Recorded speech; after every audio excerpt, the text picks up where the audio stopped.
Hey, Kristen, can you hear me okay? Yes, loud and clear.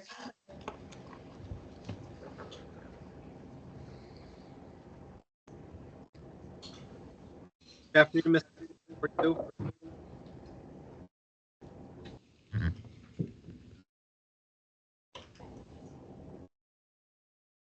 Tom, can you hear me okay? Yep, I can. Owen, maybe you can turn it up just a little bit. I'll try. Do you have everyone you need? Yes. Yep. All right. Maggie, we can go back on the record and resume the hearing. You sound a little choppy, Chair Foster, like you're in and out. Just wanted to let you know, but we are now on the record. Yes. Is that better, Maggie? Yes, it is. Thank you. All right. So we're resuming our hearing of August 12th, and next we have North Country. I'll ask Mark Hengstler to swear in the North Country witnesses, and then Mr. Frank will turn it to you and your team for your presentation. Thank you for being here. Thank you, sir. Hey, good afternoon, North Country. So I'm gonna administer the oath prescribed for witnesses. And the way we'll do this is I'll read the oath. I'll have each of you then say your name, raise your right hand and say I do. We'll have you go in just in order rather than all at once so that court reporter has your names and we're all set there. So the oath, do you solemnly swear that the evidence you shall give relative to the cause now under consideration shall be the whole truth and nothing but the truth, so help you God? I do. Tracy? Tracy Paul, I do. Denise Carter, I do. Steve Wright, I do.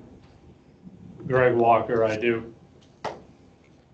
Thanks a lot. You're now sworn in. I'll turn it back to you, Chair Foster. I'll just turn to Mr. Frank for their presentation. Okay, we'll kick it off. So first of all, Chair Foster and Green Mountain Care Board, thank you very much for allowing us to present to you today our Budget 25. I am Tom Frank. I'm the President and CEO here at North Country Hospital. Immediately to my left is Tracy Paul. She is our Chief Operating Officer, and for this year, she also served as our Chief Financial Officer, both roles. Next to her is Denise Carter. Denise is our Chief Nursing Officer. Immediately to my right is Dr. Greg Walker. He's our Chair of Anesthesia and our Med Staff President. And to Greg's right is Steve Wright. Steve is a Vice Chair of our board, and he's also the Executive Director of Jay Peak Resort. So I'd like to start off by telling you all a little bit of who we are. We are North Country Hospital. We are located in Newport, Vermont, in the Northeast Kingdom. We're a 106-year-old organization, and we're looking forward to the next 100. We have some unique challenges that some of our other hospitals don't necessarily experience, and the number one is distance. As a critical access hospital, we are the only critical access that meets the specifics in the government regulations of a critical access hospital for distance. We're 45 miles from the nearest hospital, and we're 2 hours from the nearest tertiary, either Dartmouth or UVM on a good day. We have the same issues that other hospitals experience around housing. Housing in the Northeast Kingdom is not readily available, especially for rentals. It's not readily available for a lot of our citizens, and it's very expensive if it is, as it is around the state of Vermont and probably most of the country. We have unique economic challenges here in the Northeast Kingdom. We're the most economically challenged area in the state of Vermont. With respect to transportation, when it comes to transferring patients, many of our patients don't even own their own vehicles in the Northeast Kingdom. We have to rely on EMS to get our patients out, or DART. DART, for instance, only flies approximately 40% of the time due to weather restrictions. With respect to EMS, if we have to send our patients from the Northeast Kingdom outside of the area, past Dartmouth, past UVM, that could tie up an ambulance for greater than 12 hours. And that happens on a regular basis. We have sent patients to Connecticut, to New York, to Boston. It happens. A lot of our patients here are Medicare and Medicaid. 70% of our payer mix is Medicare, Medicaid. Only 28% of our population is commercial. If, for some reason, one of our patients that we transfer do not have insurance, which does happen, it is on the hospital to pay EMS for those transfers of those patients. We are a hospital that takes care of our community. We are what, to me, the definition of what a true community hospital is. 92% of our discharges from our inpatient unit are patients from our community, which is a higher percentage than any other hospital in the state of Vermont. As I said, our payer mix is 70% government, pretty much evenly split between Medicare and Medicaid, 28% commercial. What we're seeing, as the world is seeing, is a bigger percentage of Medicare turning into Medicare Advantage. Medicare Advantage does not reimburse at the same rate as Medicare. It is a commercial product. We're not able to be cost reimbursed for any costs associated with Medicare Advantage. And Medicare Advantage does not necessarily cover the same services that Medicare does. I want to tell you a quick story about one of our patients, and this is a true story, and this is not unique. This happens. We have an 80-year-old woman who was a patient of ours, who was on Medicare. She was lonely. She was by herself. Her kids weren't in the area. True story. A salesman for a Medicare Advantage plan was calling her almost daily to check on her, see how she's doing, making sure she's okay, so she feels safe. She felt bad, and so she finally signed up for the Medicare Advantage plan through that individual. The day she signed up, that individual stopped calling. And when she came to the hospital, she found out she had less care, less paid for care than what she had when she was on Medicare. It's very dangerous. It's very dangerous for people who are most at risk. I just thought it was important that you folks hear that story because I'm sure you're hearing it from all over the state. We built our budget specifically to meet the needs of our community. We're not going to compare statistics financially to other hospitals in the state. We're not going to have some big large PowerPoint presentation today that's going to show you how much money we need compared to somebody else. As I said, we are a hospital that takes care of our own. We're a hospital that takes care of the Northeast Kingdom. We've presented a budget to you folks that asks for a 4.5% fee increase. That equates to slightly less than $2 million. We have a net patient revenue growth of 1%. We have reduced expenses by 0.41% from budget 24 to fully loaded budget 25. And we still produce a 2% margin with that budget.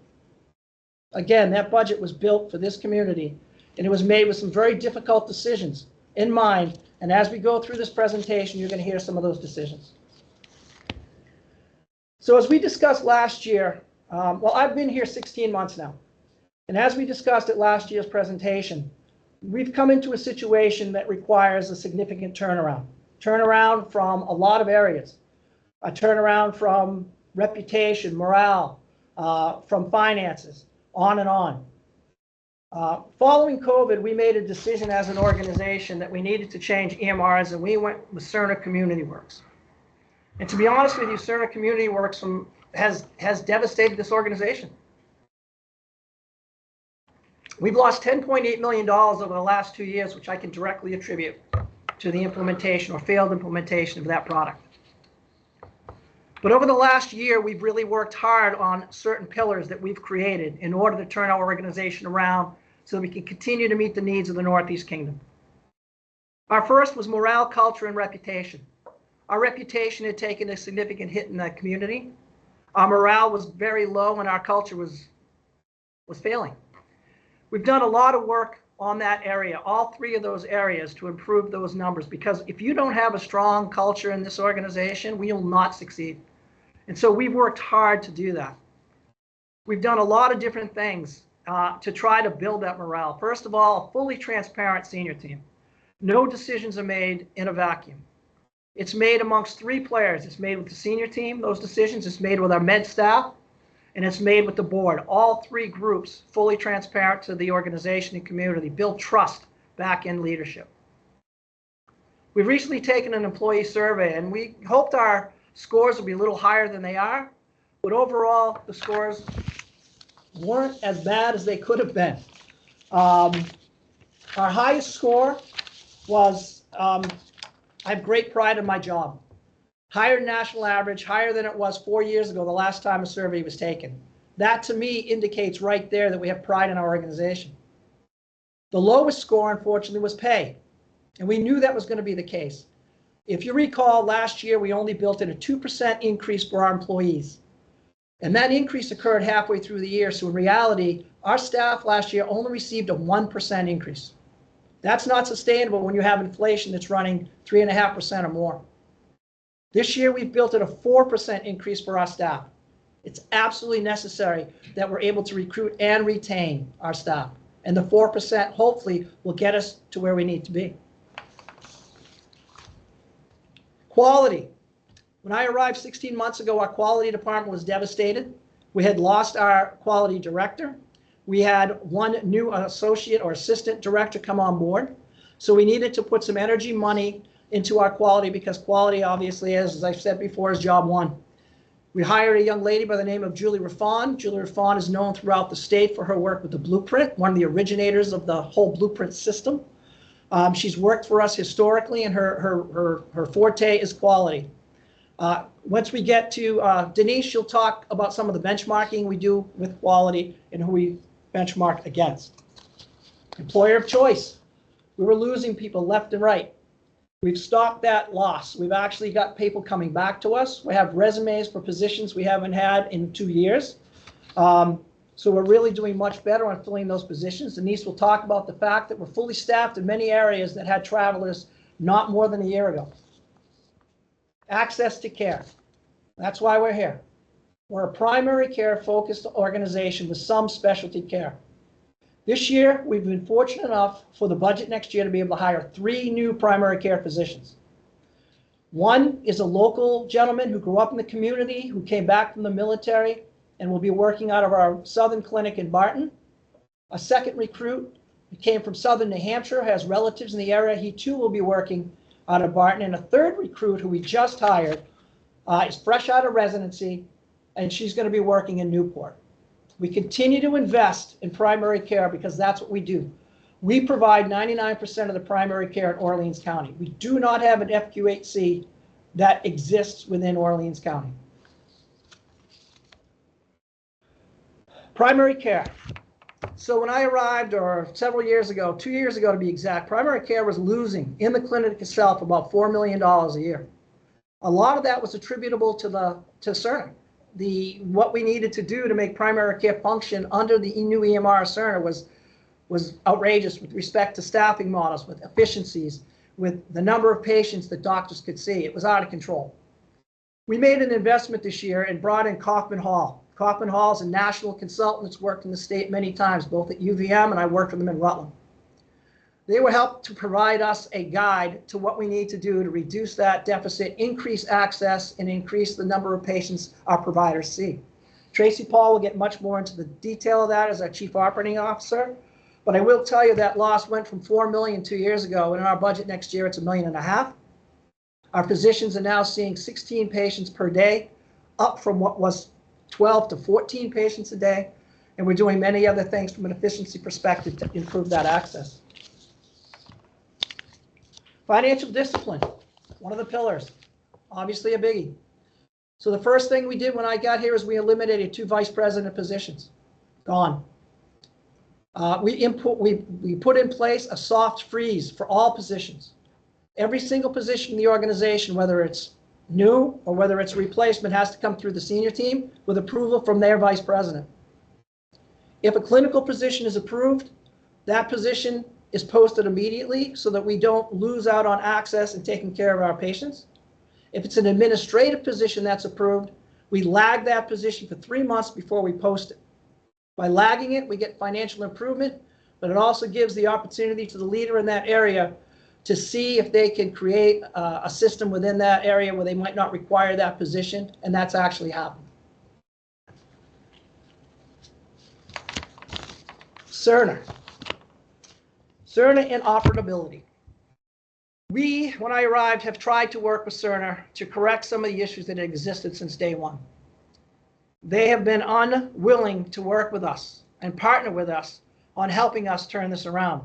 We also had to invest this year in bringing in someone for revenue cycle to help us try to make our rev cycle work efficiently. It's not just about expenses and expense efficiency, it's also about revenue cycle efficiency. We need to get paid for the work we do, just like anyone else would want to and need to. So we had to expend some serious dollars in order to help do that, and we're seeing the benefit of that. We're starting to see more cash come in the door, which is really important, obviously, for our needs. Unfortunately, with the uncooperation of Cerner, we had to make the very difficult and expensive decision to sue them. We are currently in arbitration. I can't say too much more to that based on contract obligations, but I will tell you that we are moving forward with that lawsuit. I'm going to talk a little bit more about alternatives to Cerner if we can ultimately be successful in what we need to do to achieve in that lawsuit. Infrastructure. We currently have a $28 million CON that exists to redo our med-surg floor, our progressive care unit, to redo our lab, and to add and improve our ED. I put the stop on the third floor, our med-surg, and on the lab because right now we simply can't afford it. We need to find a less expensive, more efficient model, and so we're working with the architects on that. With respect to our ED, we did make an investment. We invested $3.5 million in our ED. Ligature secure rooms for our mental health patients. $3.5 million. Just 2 weeks ago, we had 6 mental hold patients, one of which, and Denise will talk more detail, was a child that needed to stay here multiple days. We as a critical access hospital are not prepared to treat mental health patients the way they needed to have the treatment that's required. We do not have psychiatrists. We do not have mental health beds. We are no more able to, as a critical access hospital, treat these folks the way they needed to be treated any more than if we did open heart surgery. And I can tell you, you don't want us doing open heart surgery. And these people should not be sitting in our ED for days at a time. So we talked about difficult decisions. Some of the difficult decisions we made this year was to eliminate our knee and hip joint replacement orthopedic surgeon. Orthopedic surgeons are the most expensive resource from a physician perspective that a hospital can have. Base salary is $650,000 a year plus benefits. We just could not afford to continue to do that with the volume we had. It's not great for our service area, and we've caught a lot of grief for this, but we had no choice from a financial perspective to steer our patients in a different direction. We believe that there are options for those joint replacements at NVRH, which we're going to talk about our relationship with them in a moment. UVM, Rutland, all have excellent programs that allow our patients to be serviced outside of the kingdom. Urology. We lost our urologist, another incredibly expensive resource that we cannot afford to hire full-time. Historically, for 15 or 20 years, we were able to get a 2-day-a-week urologist from UVM. They no longer can provide us that service. We cannot afford a full-time urologist. So we're going to be working with NVRH on a model that allows us to place a nurse practitioner or urology nurse practitioner in one of our clinics at a 0.4% with a direct route to the urologist at an NVRH. We can treat our patients, but unfortunately we can no longer afford to provide that service. As we prepared our budget, one of the things we absolutely recognize is the cost of healthcare in the state. And believe me, I mean, you guys are all over it. We hear it all the time. Healthcare is too expensive. Healthcare is too expensive, and we recognize that. And that means that we can no longer provide everything we provided in the past. And as we built this budget, we had to take that into consideration. And you see that in our expense number that is actually down budget over budget. Tracy will get into more of the financial detail when it's her turn to talk. One of the things this organization hasn't done in 6 years is a really full-blown strategic plan. We've now taken on that, and we're going to be doing a strategic plan organization, and we're working with a group that's completely grant funded. It's the Rural, excuse me while I look it up again. It is the Rural Health Design Center. They are fully grant funded. They're going to be working with us on that strategic plan. The work's already begun. So instead of just putting out fires, we're hoping to actually look forward to the next 3 years. We'll talk a little bit about transformation, healthcare transformation. We all worked with Dr. Hamry and his group. I had many conversations with Dr. Hamry, and looking at some of the recommendations, they all make sense. And some of the recommendations, all the recommendations, to be honest with you, are things we're already working on. Telehealth. One of the things that he spoke highly of is to utilize telehealth. We currently get telehealth for neurology, telehealth, psychiatry from Dartmouth. Now, as an example, every time that we see a telehealth patient in neurology, we pay Dartmouth $680 for that visit. For Medicare, we're able to recruit $27 for that visit. For Medicaid, we recruit $0.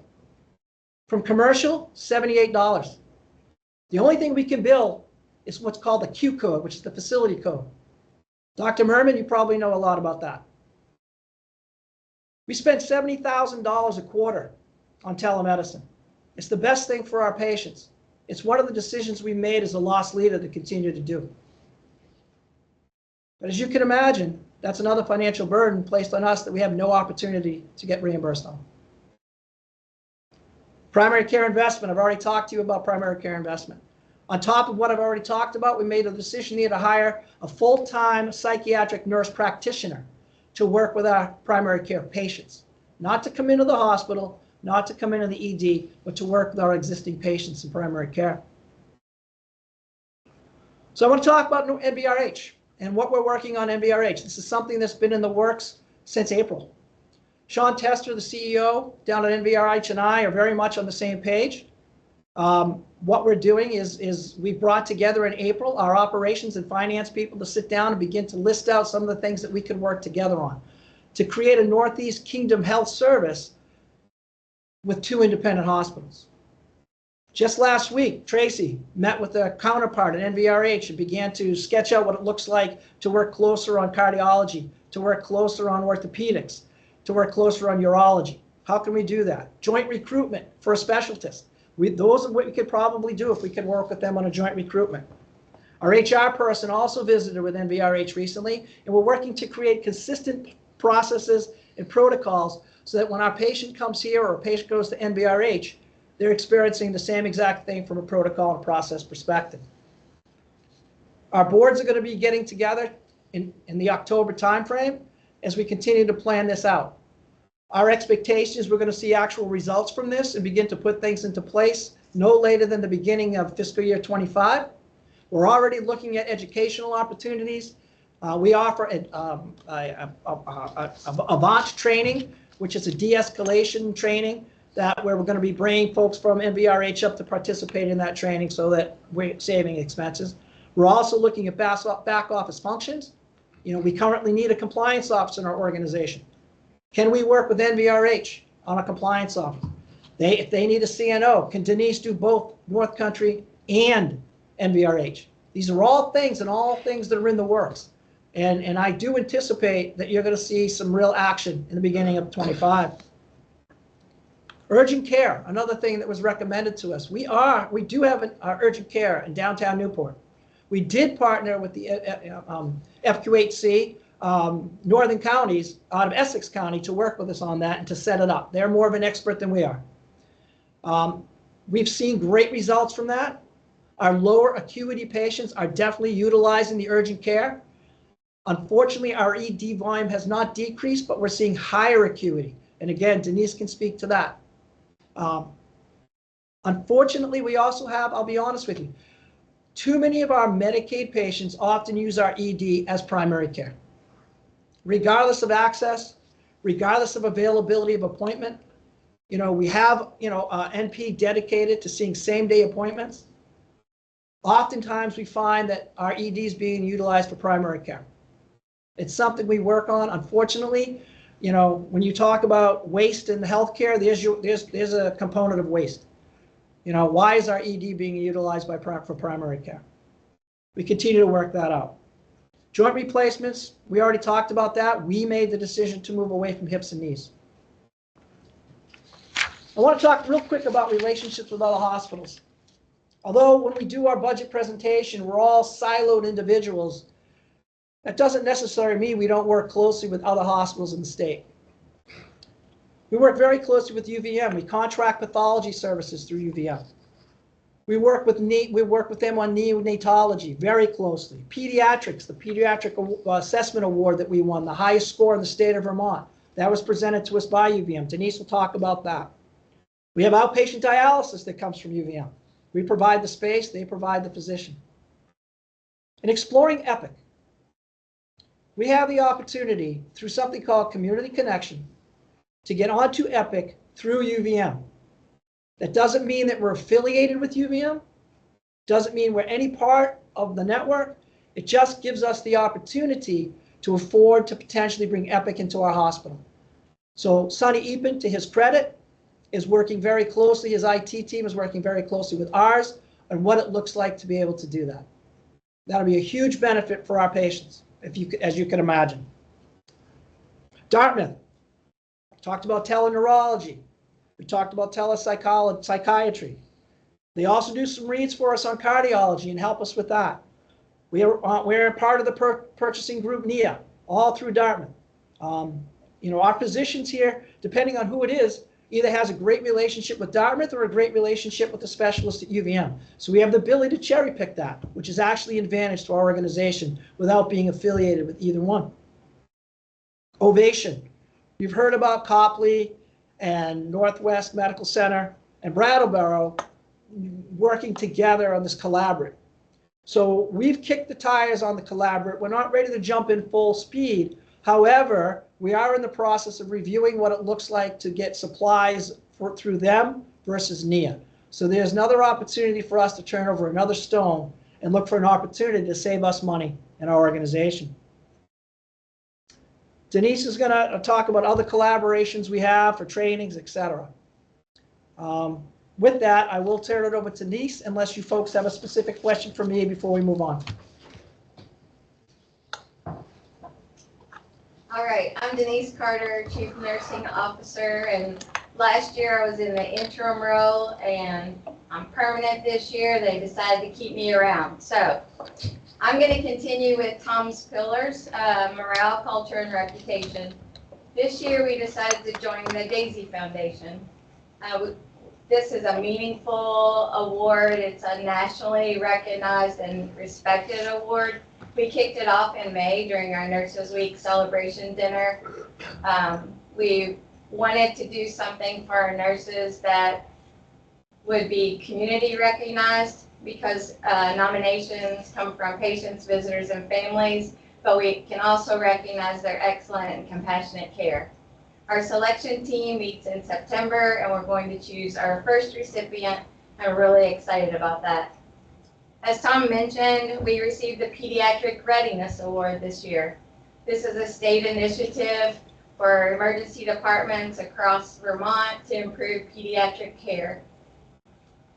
Dr. Nelson and Kate Soons presented us the award in June, and we received the highest level in Innovator. And as Tom said, we were told we had the highest score in the state. This was the result of collaboration throughout departments in our hospital to look at processes, policies, and supplies. We also partnered with our local EMS and our pediatric offices. We're really proud of this recognition, the care that we provide our pediatric patients. For the employee pillar, we've been able to decrease travelers this year, and due mostly to our partnership with Vermont State University and the high school, North Country High School. We recently re-engaged with the high school's Career Center and their adult learning program. We have staff who volunteer to speak to students, and then leaders who attend student events showcasing their projects throughout the school year. We're now a clinical site for adult learners for their LNA program, and that starts this fall. When Copley couldn't host an LPN clinical rotation this fall, VSU reached out to us, and we're in the process of securing an instructor. And once that's done, we'll have an RN clinical rotation and 2 LPN rotations in the fall. These partnerships allow us to keep potential RNs and LPNs in the pipeline for future needs for our hospital and primary care. We have 6 new grads that started our new grad residency program July 1st. All 6 are graduates of BSU.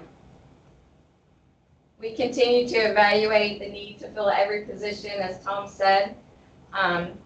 Every position has to go through the approval process with senior team. For financial discipline, we restarted our value analysis team, or VAT. This team has representation from across the hospital. Every supply or product has to be requested to be evaluated by this team, and then it's approved once everyone's had a chance to look at it to see quality, cost, and they look at all angles for each request that comes through. We are halfway to our goal of saving $500,000 this year through the VAT. Our pharmacy has been looking at medications, looking at name brand and generic, and we've seen substantial savings this year by switching out some of the meds to generic. But we recently had to make a difficult decision about no longer offering Ultomiris and Soliris to patients in our outpatient infusion center. The cost for the medications was so high and our reimbursement was low, we just made the decision that we couldn't continue to afford to do that.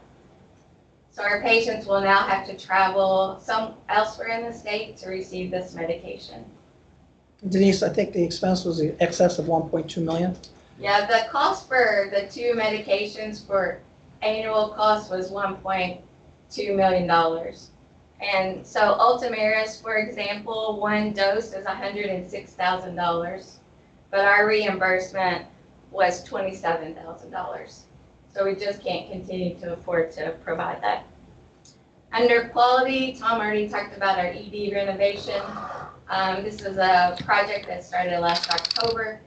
We opened 4 private rooms in June, multi-purpose. They have cardiac monitoring, negative pressure, but by closing a door, as Tom said, they're ligature resistant. And that will make them safe for members in our community who are in mental health crisis. We have created a plan to improve throughput in the emergency department by utilizing a space for lower acuity patients or a fast track area. We have APPs who will come down and help during times of surge to see those patients. We've decentralized our pharmacists. They're no longer just in the pharmacy department. They now have a presence in our emergency department, our outpatient infusion center, and our inpatient units. And their primary focus is patient safety. So they're reviewing med recs for patients who are being admitted from the ED or who have complex medications or a lot of comorbidities. They're reviewing new medications with patients and their caregivers to be sure they understand what they're taking and why and side effects to look for. They're also working with nursing staff to be a resource to them, dosing medications for physicians, and just being a support. Over the past 6 months, we implemented our point-of-care ultrasound program, a best practice to improve patient outcomes. It also decreases the time it takes to get results and improves throughput. The program medical director has trained physicians, APPs, and nurses across the hospital to provide this service. We couldn't care for our patients without our community partners, and we have many that we partner with. Our director for education has recently gone to Visiting Nurses Association to train them in PICC line, midline, and central line care. We did that so that our patients who need a long-term antibiotic therapy could be home for their therapy and without increasing hospital length of stay. For our mental health patients, we partner with Journey to Recovery. They have 1 social detox bed for patients seeking help for drug or alcohol addiction. It's a short-term but safe place for them to wait until a rehab bed is available. Journey to Recovery has someone 24/7 who can assess, offer resources, and education. If the bed is occupied, though, the patient is discharged back into the community to wait for an inpatient treatment bed where they are vulnerable and at risk. We support Journey to Recovery by providing bedding, linen, and meals for their detox bed, and that helps also to minimize delays by getting the space ready for the next patient. The front porch recently opened in our community, and we're happy about that. It's open during the day, mental health urgent care. Our ED manager has been working closely with them to see how we can utilize their services. By utilizing their services, we can minimize mental health holds in the ED, as Tom talked about. Holds in the ED increases wait times and limits the capacity to see patients. The night that Tom mentioned where we had 6 mental health holds in the department, that meant we had 5 beds available to see other patients. It was night shift, and the house supervisor had to get help from anyone that was available within the hospital to sit with the patients per our protocol. We held 1 patient for 52 hours. That was our pediatric patient before a bed was available in New Hampshire at St. Joseph's. We held another patient for 120 hours. Multiple referrals were made. He was turned down by Brattleboro, Ray of Hope, Rutland Regional, Wyndham Center, and St. Joseph's. CDC, MC, and UVM were willing, but both were at capacity, and they thought they may have a bed in maybe 3 days. So we partnered with NKHS and decided he could be safely planned home with a sibling to wait for an open bed. Umbrella is another community resource that we partner with for survivors of domestic and sexual violence. To support our community during this vulnerable time, we have a SANE program. We have 4 nurses certified as SANE for adults and 1 for SANE for pediatrics. An advocate from Umbrella is available to assist, advocate, and provide support in the emergency department and during exams. For pediatric victims this year, we partnered with Orleans County Child Advocacy Center. They offer ongoing training, monthly case studies, and meetings for providers across the county involved with pediatric sexual assault and human trafficking. Our SANE coordinator is working with Copley and NVRH to create a SANE network to share on-call supplies and best practices to support our community. You know that about transportation challenges. We have one company that we work with, Rural Community Transportation, or RCT. It's our only option if there isn't family, friends, or facility that can transport the patient. After hours, patients must stay in the emergency department or inpatient unit and wait for the next morning when RCT is available. Holding those patients decreases our capacity to see patients or to admit them. We partner, as Tom said, with our local EMS to transport patients home or back to their facility. The criteria and the documentation needed is becoming increasingly challenging. Often families are left with a large out-of-pocket expense, and if the cost is for that ambulance transport isn't approved by their insurance, then the hospital is left with that cost. And as Tom mentioned, we're billed according to distance, and transporting to our 2 tertiary hospitals, UVM and Dartmouth, 2 hours away, those bills can be thousands of dollars.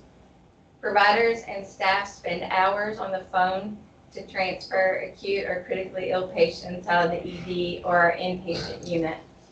When Dartmouth and UVM are at capacity, the search for an open bed expands well beyond Vermont and New Hampshire into New York and Massachusetts.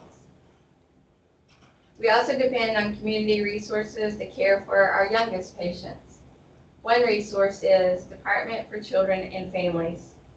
In the past, we would call them if we felt an infant or child was in an unsafe situation, and DCF would file for custody. DCF doesn't intervene unless they feel an infant or child is in danger. If the child is at risk, they are discharged with a safety plan to family. We recently had 2 challenging pediatric cases in our emergency department.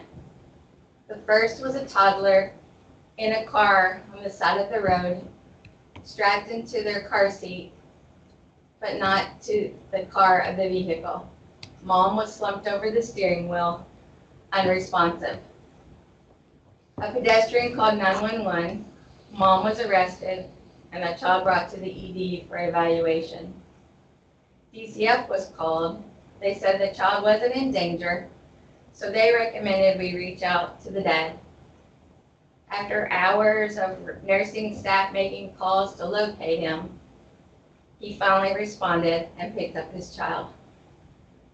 The second example is a baby boy born here just 3 months ago. His mom tested for drugs, so per our process, we called DCF. But staff was told that it wasn't enough for them to intervene. They were called an additional 16 times by nursing staff, case management, and his pediatrician. On Sunday, August 4th, this little boy arrived by ambulance to our ED unresponsive. Despite our best efforts, we were not able to resuscitate him. Vermont State Police and the medical examiner arrived to speak with family and staff. DCF showed up later. This death should not have happened.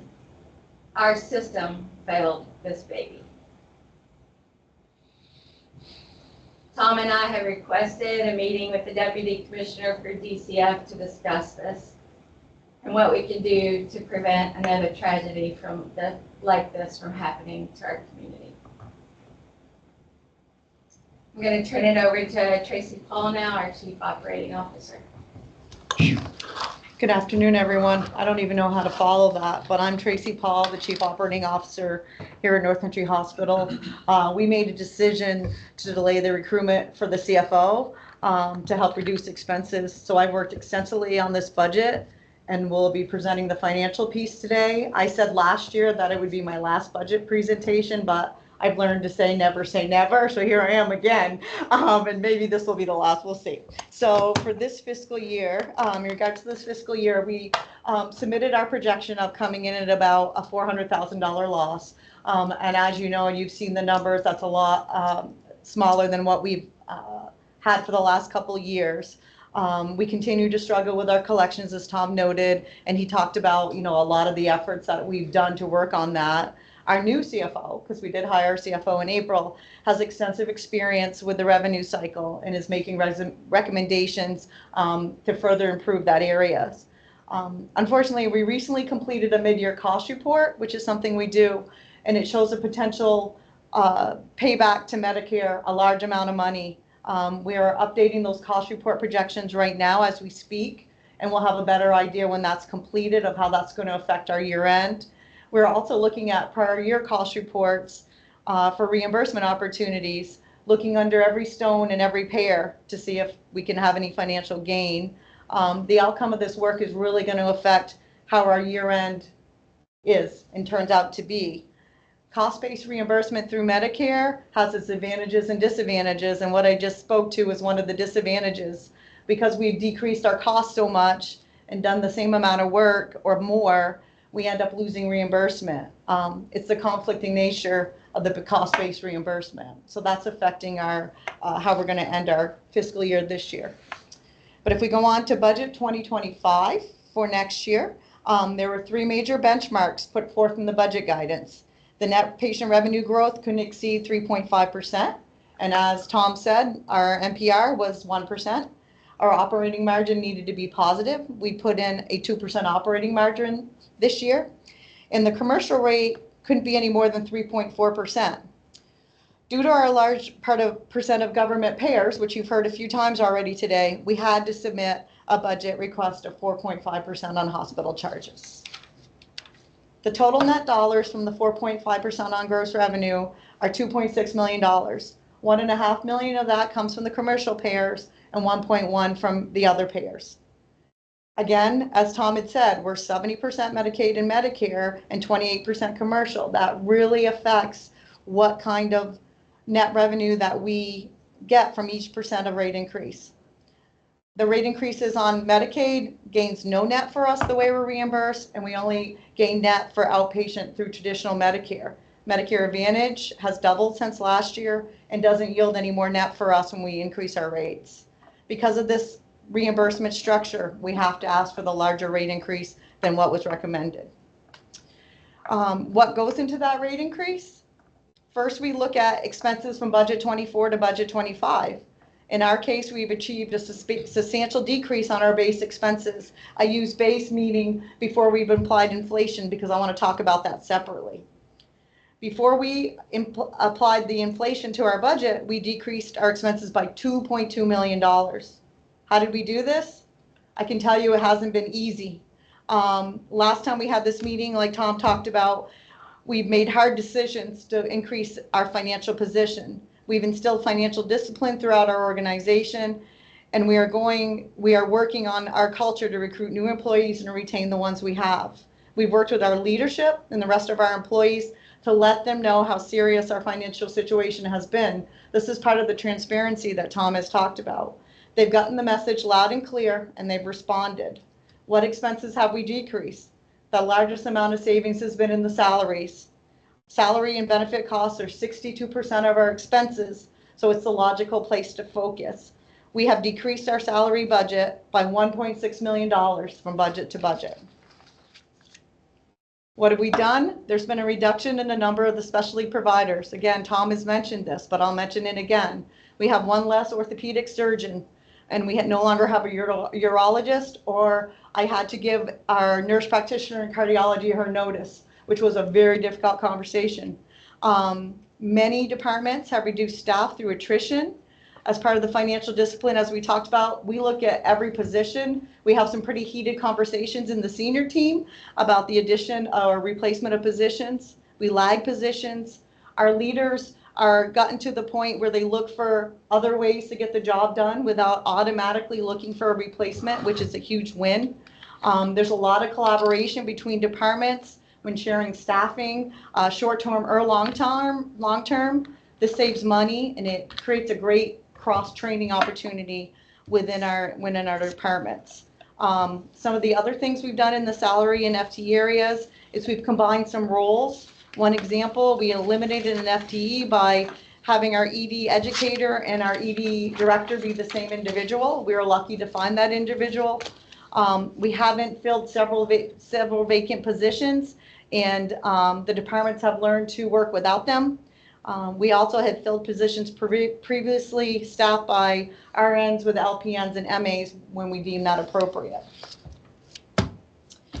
In regards to the amount of salary dollars, we benchmark our staff salaries and our executive salaries against the 2024 Gallagher Northern New England Healthcare Compensation Survey. Executives are well below the median of the survey as we submitted as part of our budget presentation. Physicians and advanced practice providers are benchmarked using MGMA. So that's the salary piece of it. Some other things that we have done is leaders were tasked with finding savings, and they did.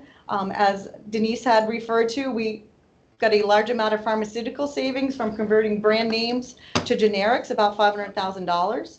We reviewed contracts for duplication and unused services and terminated them. We've changed our primary distributor for lab supplies, saving about $100,000. We've used house LNAs for sitters in the ED and other places instead of an outside company. This has allowed us to grow our pool of LNAs to use other places as well as save dollars. We've done small things like changed our website host I mean, there's many other examples, small and large, but I think the point is that we've looked across the whole organization and have looked for savings everywhere. We have decreased our needs for locum and travelers. That has saved us about $800,000. We've decreased that need in nurses in the progressive care unit and the maternal child health. We've been able to retain and recruit. We've also had locum physicians in primary care this year. As Tom said, we have 3 new primary care physicians that are going to be starting, so we don't have to use the locums anymore. We are very, very pleased with the successful recruitment. More things we're doing to help manage and reduce expenses. We've completed the work to reinstall what I'll call a reinstall of Premier. Premier is a productivity system that we've had in the past. We had that system in this hospital for about 10 years. We didn't maintain it during the COVID years due to staffing. We've reinstated it, and we're going to use it for staffing decisions to make sure we're staffed appropriately. We're exploring grant opportunities. We have an individual who works in HR who's has part of their time dedicated to helping our staff with grants. And Tom talked about we're engaging with the Rural Health Redesign Center, grant funded, free to us, and we're going to continue to seek out their assistance for anything that we can use above and beyond the strategic plan. So the other part of our rate is inflation. There's $2 million in our budget for inflation. The largest part in it is for salary increases, which is about $1 million.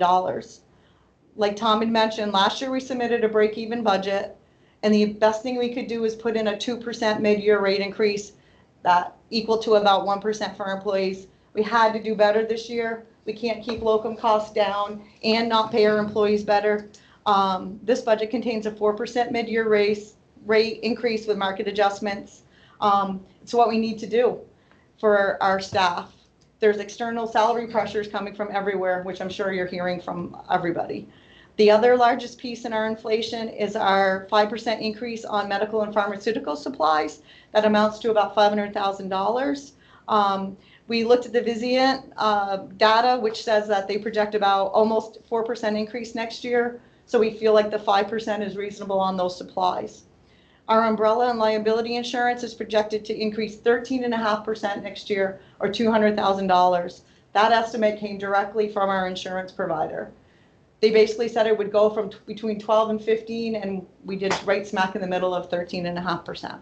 So those are all the inflationary pressures that in dollars increase that we put in our budget. Also in our budget, we have incorporated a 2% operating margin. As you know, we've lost a significant amount of money over the last few years. We need to generate a margin to reinvest back into this facility. We've had a capital freeze for several years. Everything's been on hold, or a lot of things have been on hold. That's resulted in a higher than normal capital budget for 2025. This hospital is 50+ years old and needs to keep ongoing capital improvements, and equipment needs to be replaced to do the work we do. We need a margin to generate cash to fund our capital budget.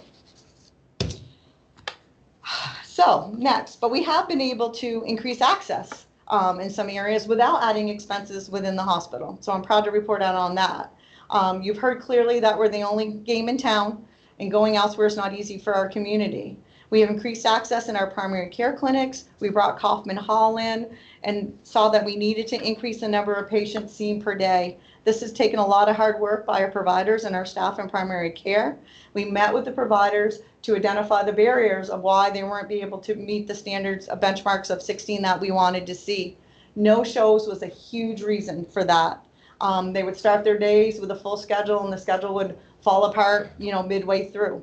So we concentrated on reducing the number of no-shows to keep the schedules full, and this provides access to our patients. We also changed the new patient access process. We see new patients quickly for an acute problem and then schedule them out for their established visit to get them into our system and get them treated. We have added an employed psychiatric nurse practitioner, I can't talk, in our medical home. We have changed scheduling in our diagnostic imaging department. This is allowed for later appointments for our scheduled procedures like MRIs and CAT scans, but that hasn't added any additional staff. In the lab, where we operate 24/7, we put in a new HA1C platform, which is a less expensive platform, and it also does more tests for our patients, so we don't have to send those out. So So those are some of the things we've done for access. I just want to say that every decision we make affects our community.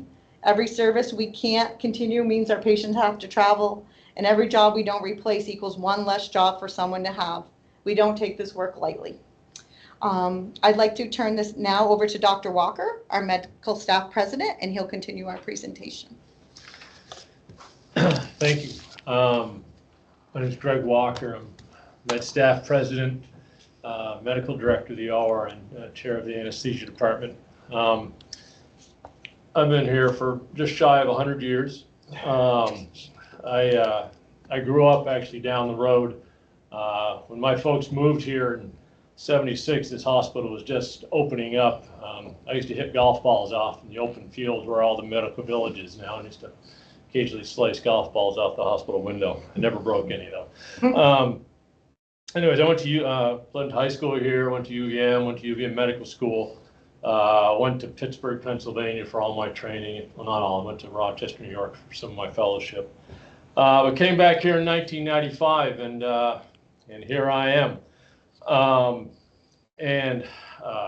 Because of growing up here and working here for 30 years, I've been able to observe one firsthand with my own family, but also as a physician here, how important this community hospital is to this community. And make no mistake, we are a true community hospital. We are not a specialty hospital. That is not our role. We are a community hospital.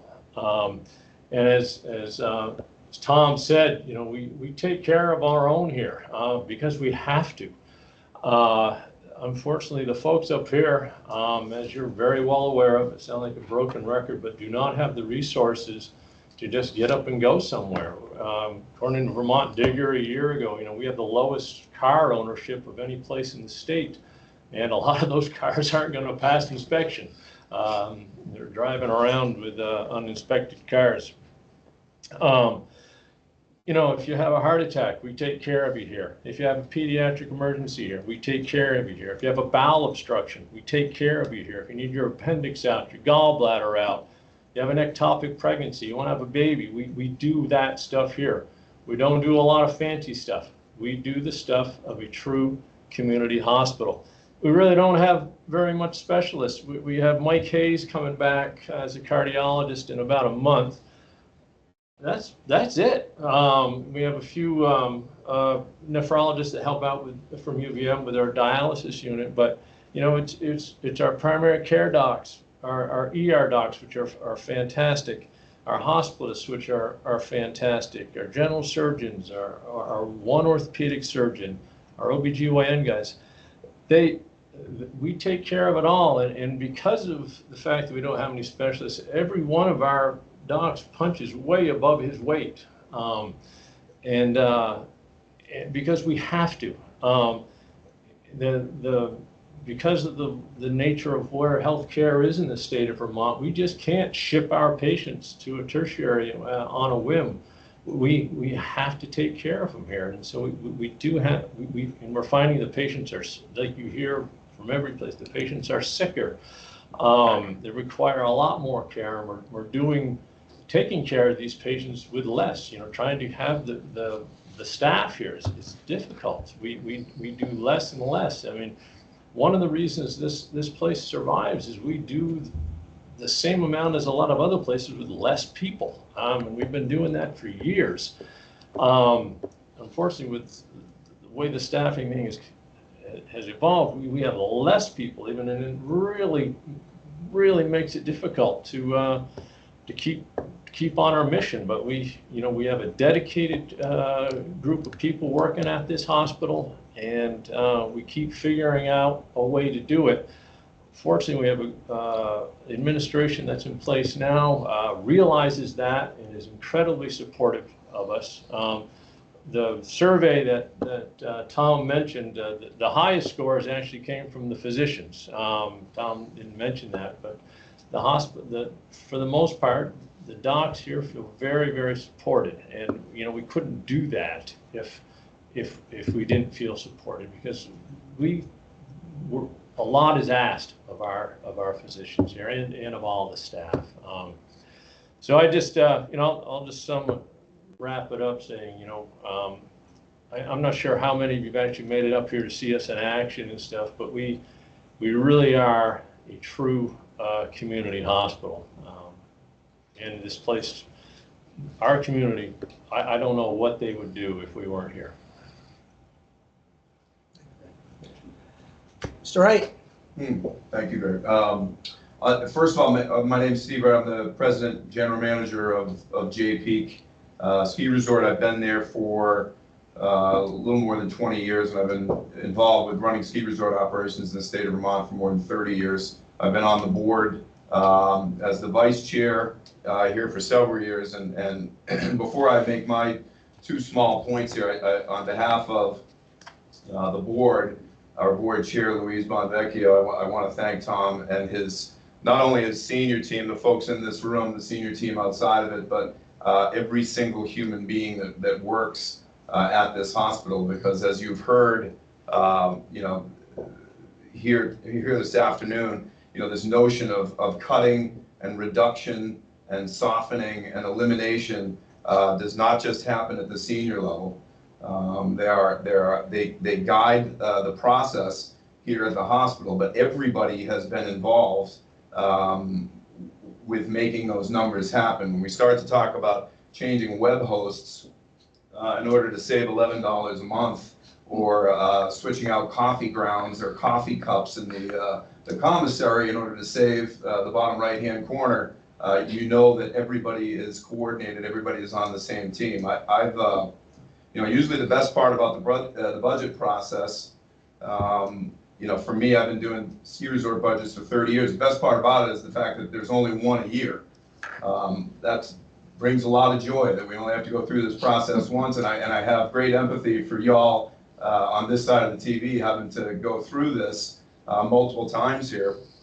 But I have to say, this has been the strictest, most thorough budget process that I have ever been a part of. Usually at Jay-Peak, when we build our operating budgets, there are some areas of, for lack of a better word, fat and fluff that we have the expectation that we will trim at some point. I can tell you that if we are not at the bone here, we are certainly within sight of the bone.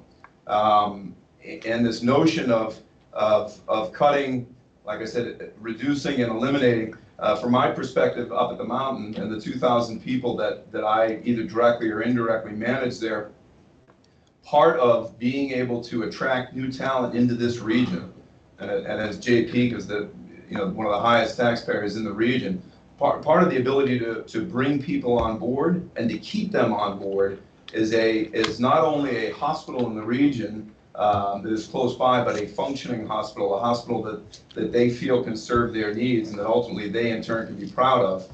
It is a critically important piece to us there in terms of being able to attract people into the area.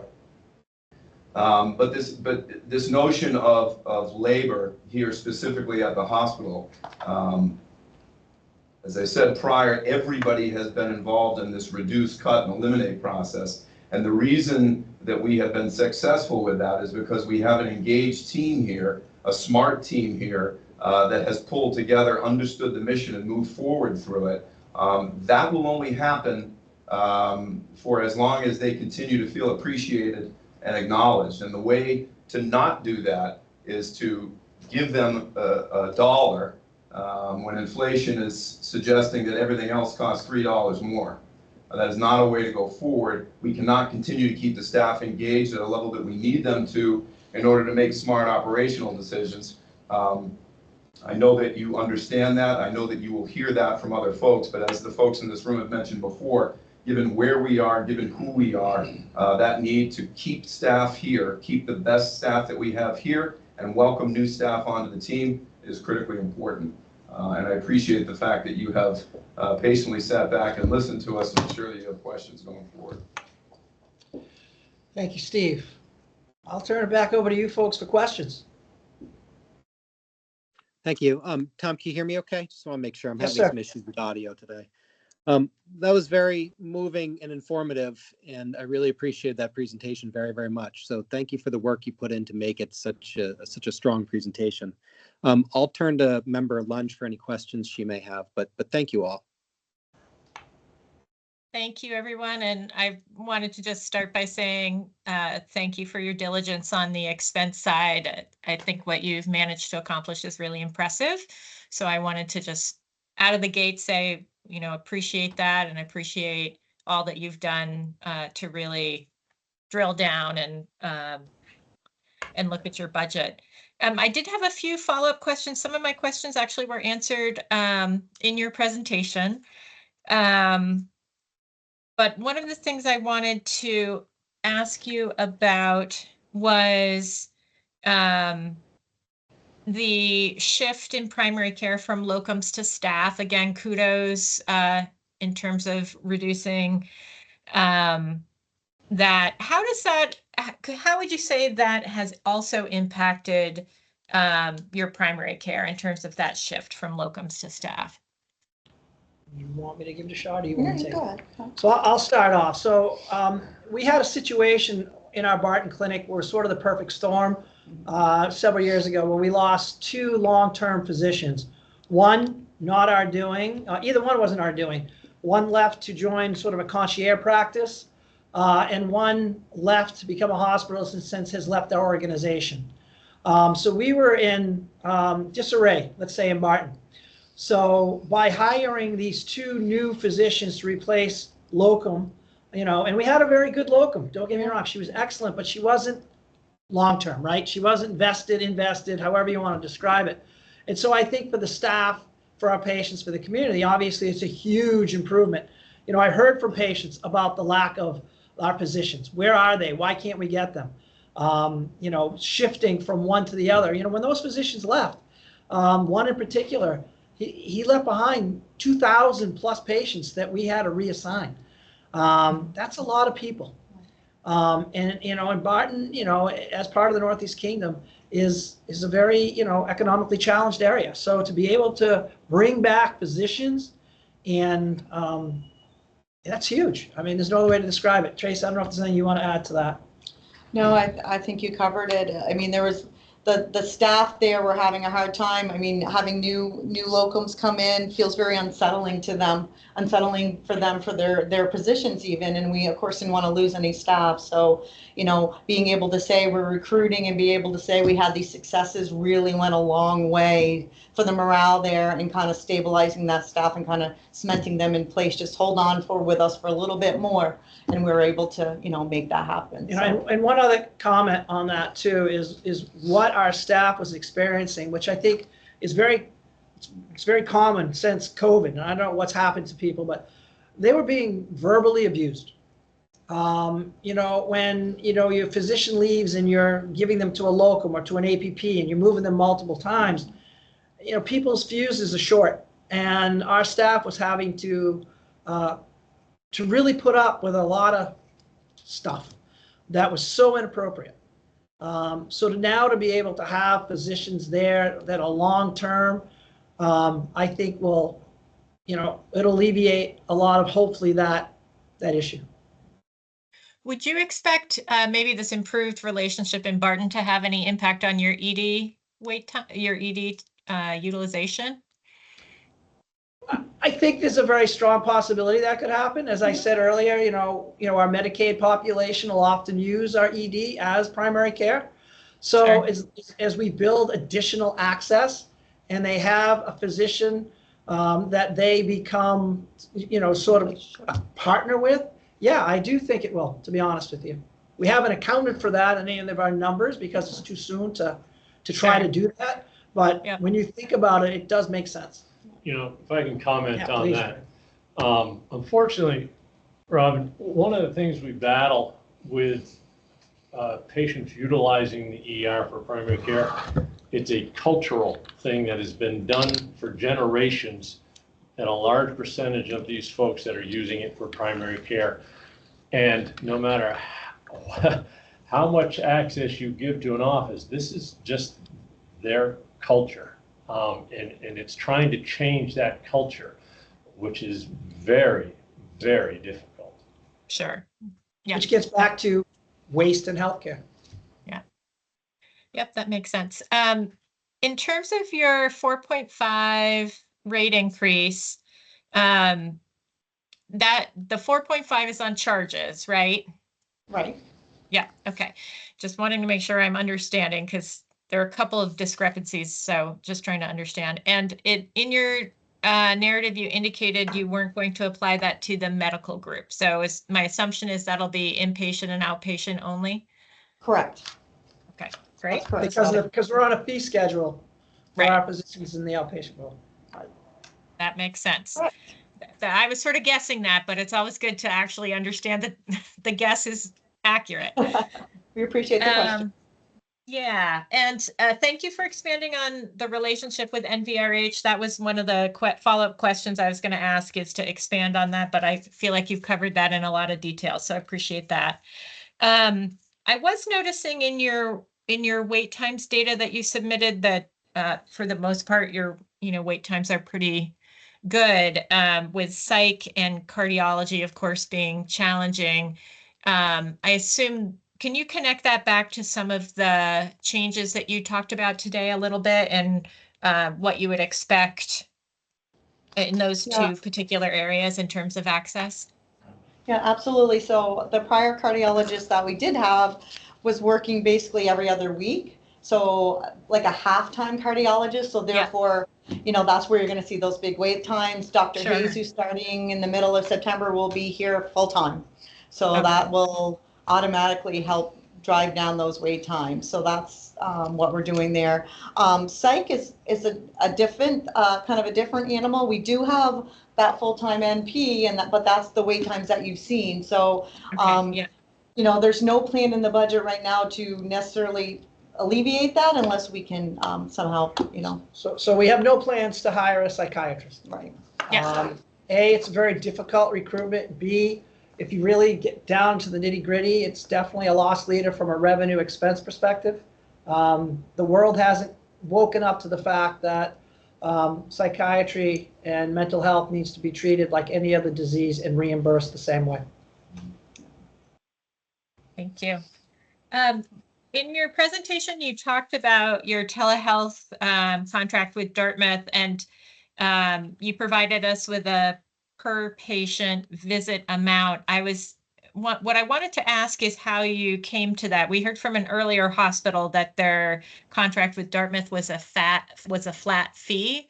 So is that per visit amount basically the flat fee divided by the number of patients? Yes, exactly. Oh, okay. And I gotta tell you, we're looking under every rock with respect to reimbursement. We've contacted CMS and they put us through the runaround. We can't seem to get any answers of how to get reimbursed any better than the numbers I quoted you. Yeah. Okay. Thanks. I just wanted to understand that better because it had been described as a flat fee, which didn't immediately translate to me into a per person. And I think that's actually all that I have right now. I'll look through my notes, but I'll let others ask in case, and if I missed anything, I'll pop back. So back to you, Chair Foster, or anybody else who wants to jump in? Yes, I'll jump in here. Thank you so much. I want to echo my colleagues. I really appreciate all the hard work that you are doing, along the lines of the morale, the quality, the expense reduction, the collaborations with NVRH. Really, really excited to hear about all of that. And just want to acknowledge, I think that we all recognize the unique challenges that North Country faces, your location and your payer mix. Make, the hard work that you're doing even more admirable. And the stories that you shared today, devastating and hard to hear. So appreciate all that you're doing on those fronts. I wanted to ask you a little bit, I just want to understand a little bit about what your expectations are on the reimbursement rates. So the 4.5 I recognize is on the commercial side. I think I saw in your narrative, the assumption was a 0% increase from Medicaid, right? Right. Yes. And then I just wanted to understand what you were expecting from traditional Medicare and then Medicare Advantage. So I I don't have those specific numbers broken down, but I will tell you for Medicare on the inpatient side of the house, if we increase our charges, it's a per diem rate, so we don't get any additional reimbursement. On the outpatient side of the house, it is being critical access, it is a percent of charge. So there is a dollar amount, which I can get you those details after, I just don't have them in front of me. And for Medicare Advantage, we're paid fee schedule for the majority of that. So there's not any net added into our reimbursement structure for the Medicare Advantage piece. Okay. It would be helpful to understand if you could. Oh, I'm sorry, go ahead. No, go ahead. It'd be helpful to understand what you're expecting on net from Medicare Advantage. Other hospitals are projecting some increase on their Medicare Advantage reimbursement rate. And it sounded like from what you had described, you were expecting 0 on Medicare Advantage. So I would like to understand that a little bit. If you could follow up with what, Yep, we did and build also, in, the traditional, how that breaks out. we did build in 0 for that, for sure. You built in 0. Advantage, yep. Okay. And what proportion of your Medicare population, or is it right, of your revenue comes from Medicare Advantage? We're up to 16%. Yeah. Okay. Double where we were Double last year. from last year, yeah. Yeah. Yeah. The infiltration rate seems high and growing. The federal government loves it. So I'm sure that you've spent some time poking around the RAND 5.0 because you know that the board is intrigued by this as a data point to help us understand relative prices. And if we look, at North Country, the standardized price on outpatient is really quite high. It's the most expensive in the state by a fair amount, more expensive than Dartmouth, more expensive than UVM. And even on the inpatient side, not the highest, but really much higher than other similarly sized hospitals.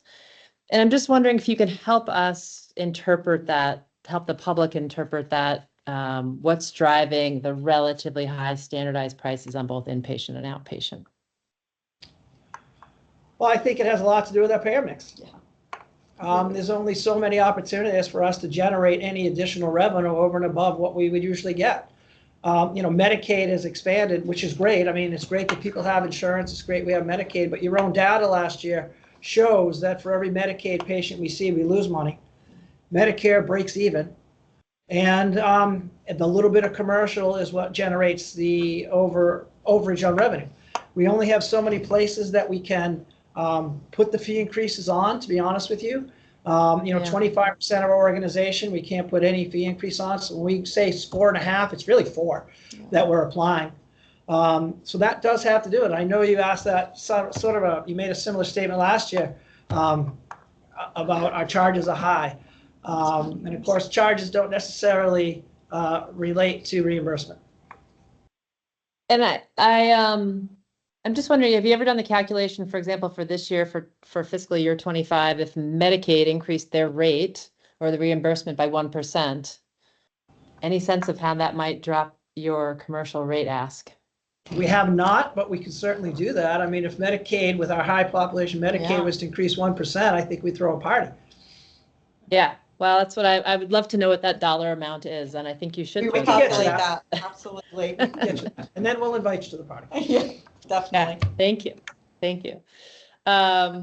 Okay, let me ask a little bit about the primary care losses. So that was intriguing to me too, just also because when we look at that standardized price, it seems like, outpatient $605 for an outpatient service. It's surprising that the primary care would be losing money.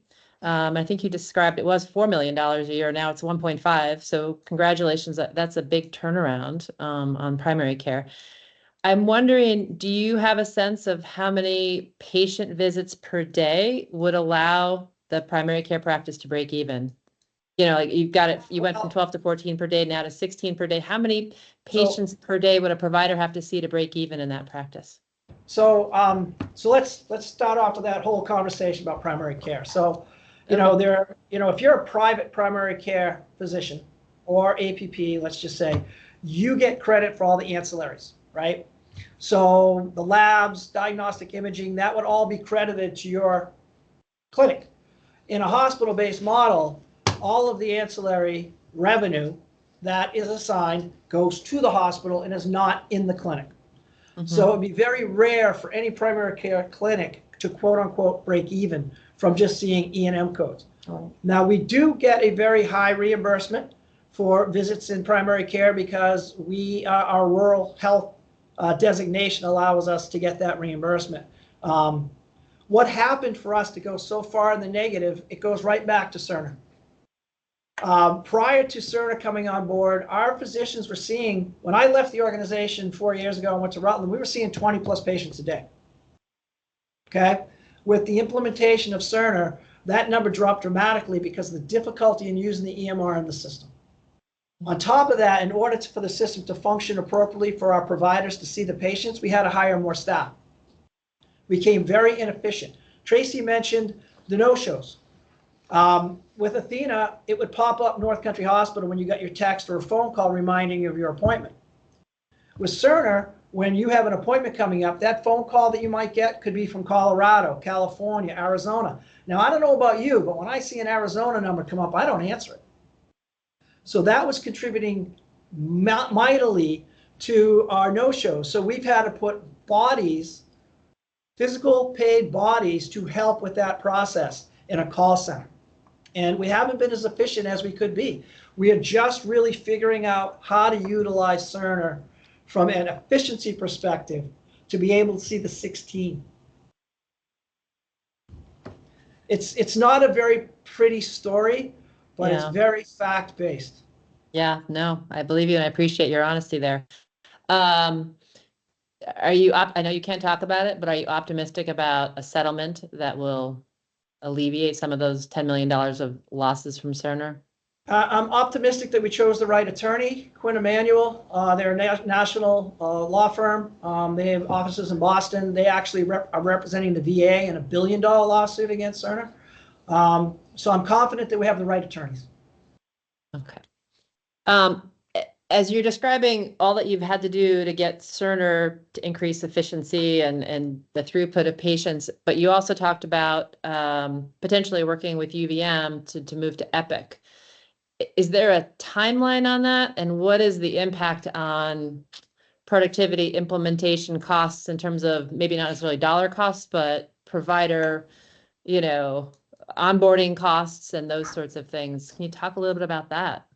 Sure. So timing is really going to be in line with what happens with our Cerner conversations, because we are in an airtight contract for the next 5 years, unless something changes. When I say that we're looking at it, we're not going to wait around to wait for the decisions to come down with respect to where we go with Cerner. We need to be ready to move. And so we're looking at Meditech, we're looking at Epic. There's 2 ways we can get into Epic at a fairly reasonable cost. When I say reasonable for a critical access hospital. One is through UVM, through Community Connect, and the other is through an organization called OCHIN. They have a group of about 30 to 50 critical access hospitals that host Epic so that you can sort of jump into it. From a cost perspective, it would be expensive, but I can assure you, at the end of the day, it's going to be a heck of a lot better than where we are right now with Cerner. So it's short-term pain for long-term gain with respect to wherever we go. But nothing's going to change in 25. Doesn't sound like anything will change in 25. I would say best case scenario is 26 at best. And we are actually working on what the cost would be. For OCHIN up front, we're looking at about $7 or $8 million. And that doesn't take into consideration anything behind the scenes with respect to lost opportunity. Okay.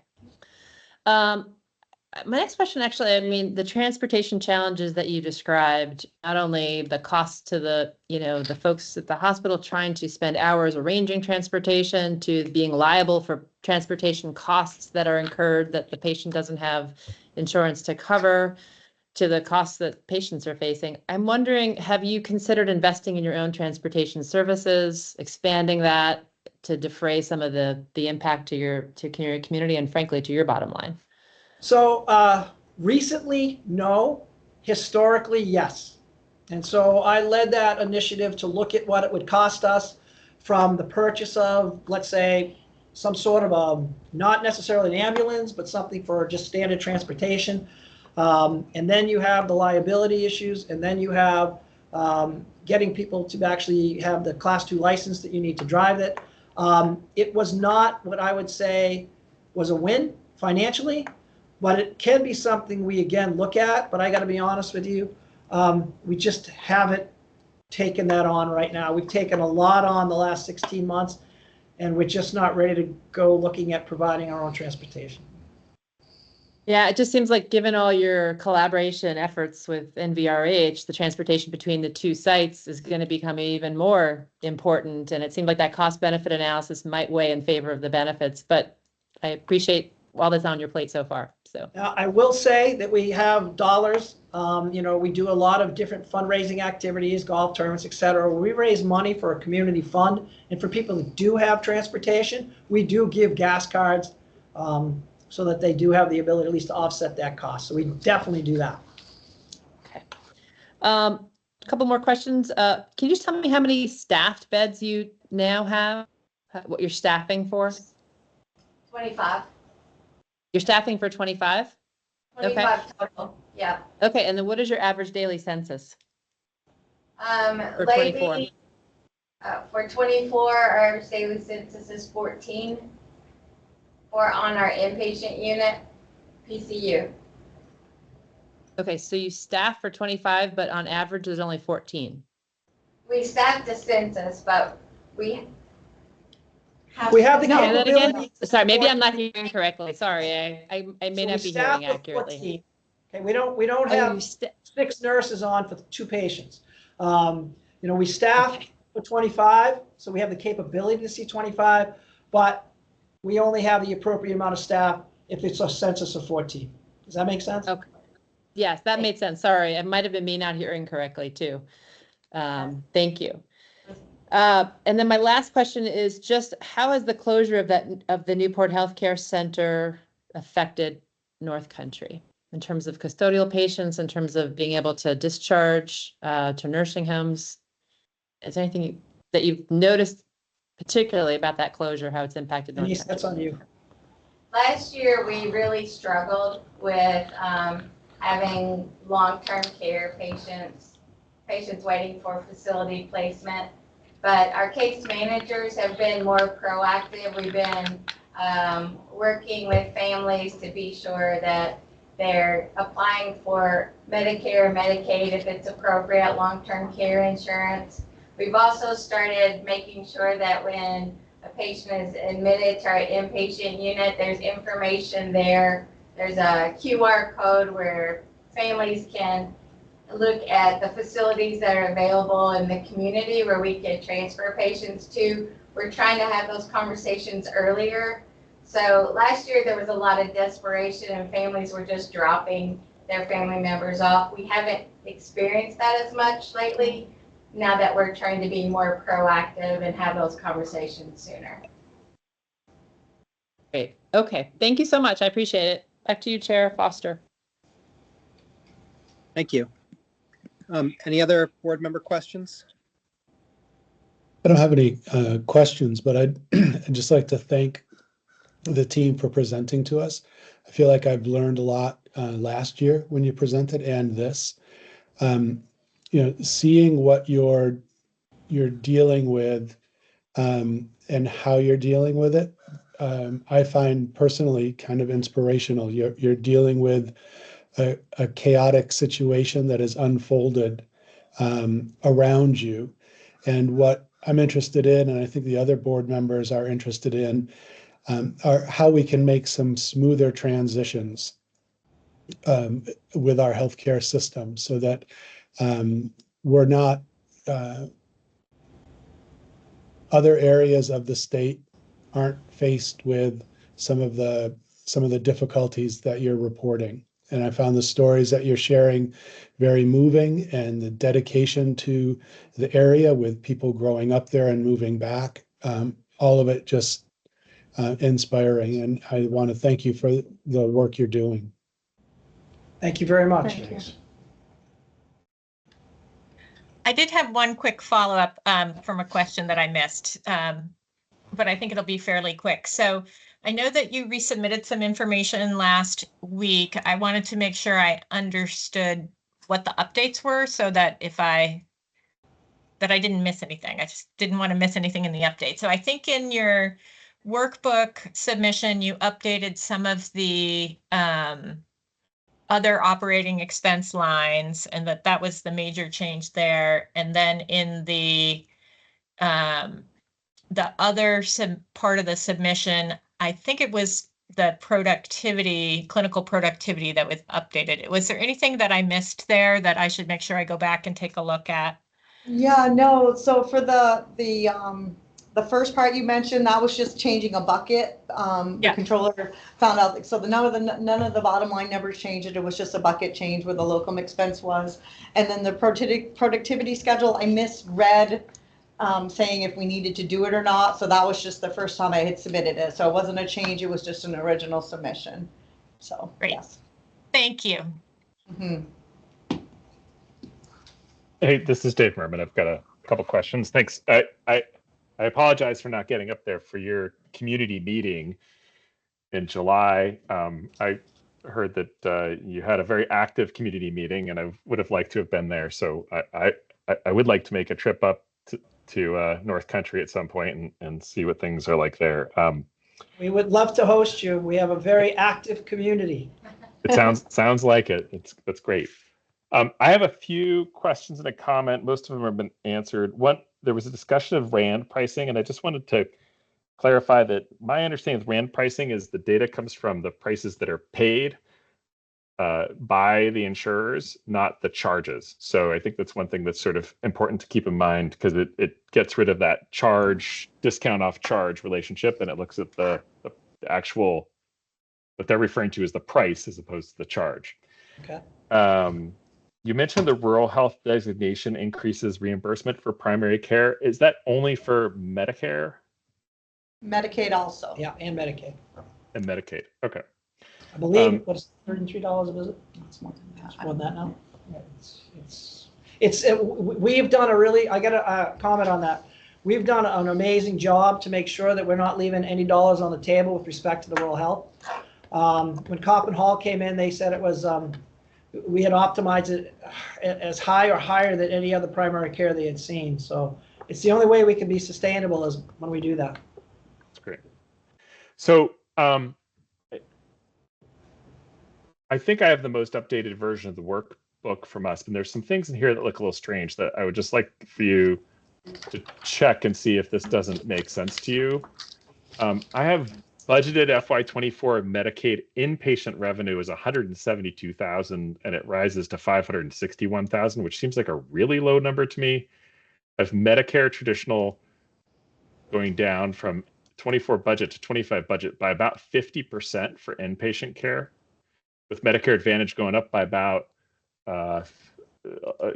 one down by 4 million, the other one up by 600,000. So I'm just curious, is this true that your inpatient revenue is really declining substantially, at least in the public payers from 24 to 25?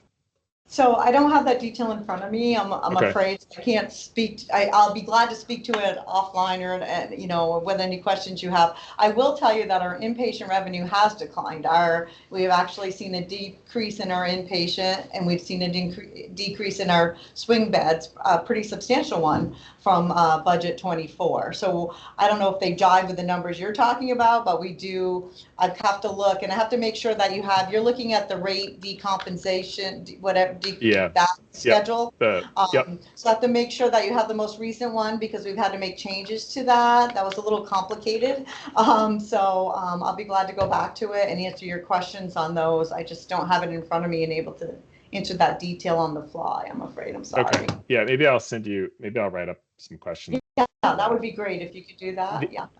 Because the other thing on that, which was a little surprising to me, given the context, well, I guess it's sort of complicated with Medicaid because you partially get a fixed prospective payment for Medicaid, and then you also get fee for service. But it looked as if outpatient Medicaid was declining substantially as well, maybe on net by $1.5 million or something like that, which didn't seem consistent with what you're saying. So, all right, I'll follow that up.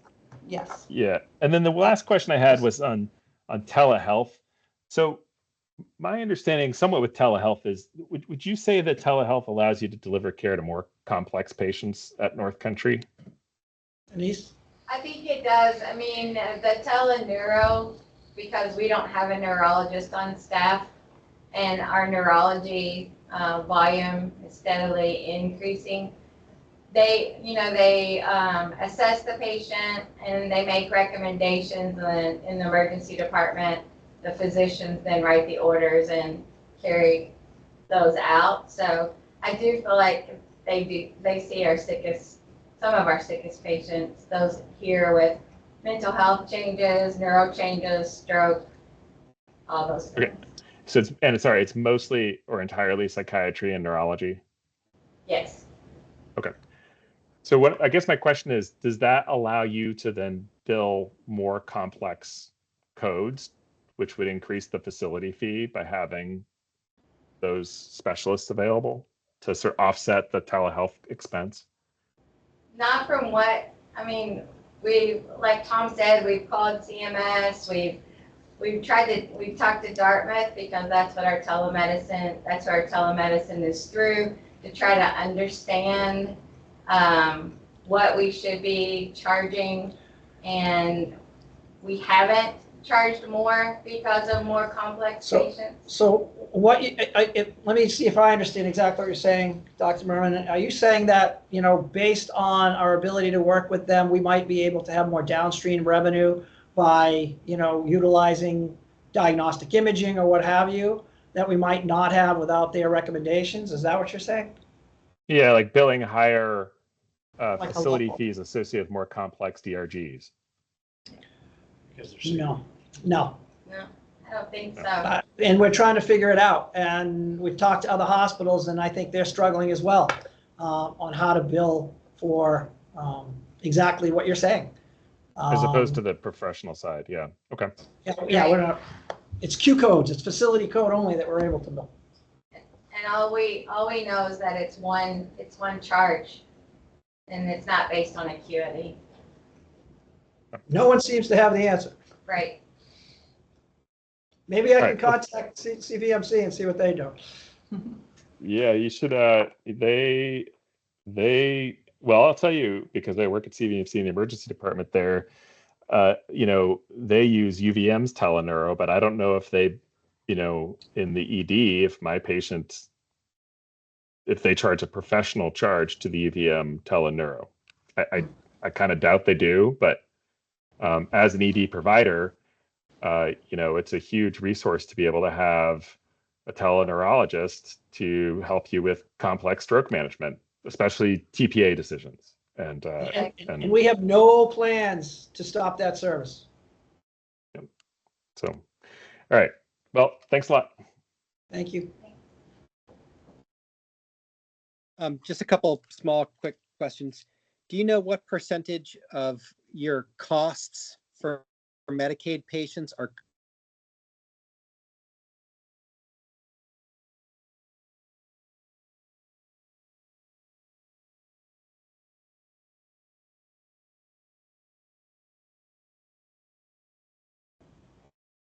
Oh, there we go. yeah. Oh, sorry. I've been having issues all day. I'm sorry. My question was, what's the cost coverage for Medicaid at North Country? Give me a little more detail. For any Medicaid patient you see, what percentage of the reimbursement covers the cost of providing that care? Actually, I believe that's one of the questions that was on our question sheet, and I'm working with our cost report people to try to come up with a calculation for that for 23 Chair Foster. I don't have that today, but it'll be part of our written response. Is that what you're asking about? Yes. That was the set of questions you had asked last week. Yeah. So it'll be part of our written responses for you, so you'll have that information. Okay. And then, given your payer mix, are you in any conversations or have you made any efforts to have the legislature or Medicaid increase those Medicaid payments? So I've had conversations with our local legislators, and I do have the chair of the healthcare healthcare committee coming to visit in September. So believe me, I'm not going to be shy about having those conversations, as you can probably imagine. Do you have any optimism that that might be something that could be addressed given the shortfall you're experiencing? Hope's not a strategy. We say that a Fair lot. point. Yeah, fair point. And then we heard a lot this morning from Grace Cottage about the philanthropy they experience. They're in a different socioeconomic area, but do you have any large employer philanthropic support that you're getting, or is there any appetite or possibility of seeking philanthropy? So, our biggest, as you can imagine, there's not a lot of industry here in the Northeast Kingdom. Our biggest supporters from a dollar and cents perspective, I'll be honest with you, tends to be the local banks. Both two of our larger, two of the banks, M&T, I believe it was, and Community National donated significant dollars toward our ED project so that we could make each room negative pressure. We have a foundation that raises quite a bit of money throughout the community, and every year they have a different project that they donate to us based on those foundation dollars. And next year, through our fundraising activity, it's going to be based on upgrading a new mammography unit for diagnostic imaging. But we don't have that one, unfortunately, go to, maybe Steve, J. Peak, anything you want to give us, Steve? We're going to pay the staff and lift tickets. That was my suggestion, but I got shot down. Okay, I don't have any other questions. Thanks for all the work that you guys are doing and for your presentation. It was really quite informative today, so I appreciate it very, very much. And I have gotten up there a couple times, and I had a really enjoyable time getting to meet with Tracy when I came up, and I enjoyed your community meeting very, very much. So thank you for having me and inviting me up there. And maybe anytime, guys. Hopefully again. Okay, and I'll turn to the healthcare advocate. Good afternoon. Thanks, everyone. I just have one clarification question. I know it's been a long day. So I think this is following up on a question that Member Holmes or Member Lunge asked about I think it was Member Holmes, about the closure of the Newport Healthcare Center. One part of your narrative, I just had a clarification. You wrote that you had patients without a payer source, making it a challenge to find an accepting facility. Am I correct in assuming that the main accepting facilities around you, what would those be? And just could you elaborate on that a bit more? The facilities in the community that we send patients to for long-term care, Bel Air, Maple Lane, and Union House, and Michon Manor. Okay. And okay. Thanks. I just wanted to clarify that. That's all I had. I was just curious about it. Thank you. I appreciate it. Thank you. Great. I think that's all we have for you folks. So we have public comment at the end of the hearing days on all the hospitals. You're welcome to stick around and hear any public comment. You're welcome to go, whatever your preference. Sometimes there's a lot, sometimes there's none. So with that, I will open it up to public comment via the raise the hand function.